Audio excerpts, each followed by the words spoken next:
John, Yes. would you mind speaking on your wisdom about the difference between form and formlessness? Formless is without any ideas, concepts, or beliefs, without any mind, just space, basically. With form, for the understanding, this is formless. There's no idea of anything here. There's no mind that's going and doing anything or interpreting or anything.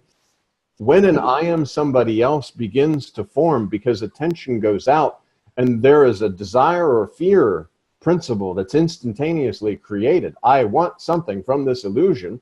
In order to do that, like Sri Ramakant Maharaj says, I have to be able to make sand into gold. That's the mind's job. I want this something that is absolutely nothing, but I have to create a something that's wanted, so this desire comes, and I am somebody else starts to turn that sees a something that's actually nothing, but then the idea is believed in that this is something that this something wants. I want this. This desire is created, and immediately there's an action that I want something. But see, if I remain in that formless, then there's no form that can be wanted by a formless something. And if it comes, good, and if it doesn't, that's fine too, because the knowledge is just, there's nothing. There's no knowing. It's a razor's edge of reality that's too thin for a you to sit. It's the absolute here. Formlessness cannot exist without form, and form cannot exist without formlessness. Both are necessary, and neither exist, is how I understand it.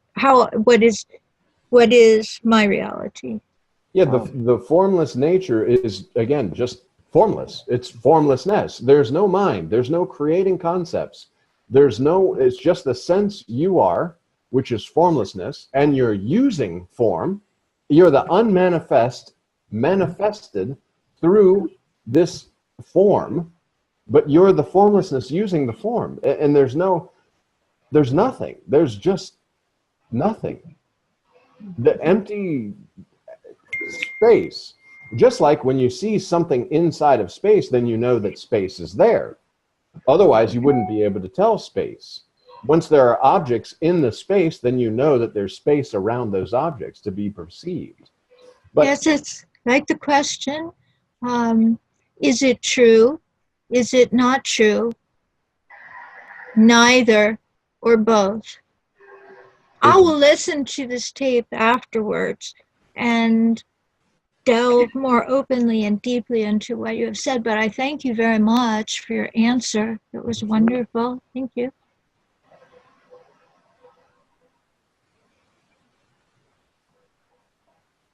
If everything is nothing, I guess, when you move prior to beingness, there's just there's no concept that can even bring up the idea of formless or form. No, beyond concept without change, beyond form. That's prior to beingness, and that's the reality. Prior to beingness is basically like you're that little blob baby that doesn't know world, doesn't know anything because it doesn't know itself. So it's not relating other things to it. And there's no thought process going on inside because there's nothing other to think about.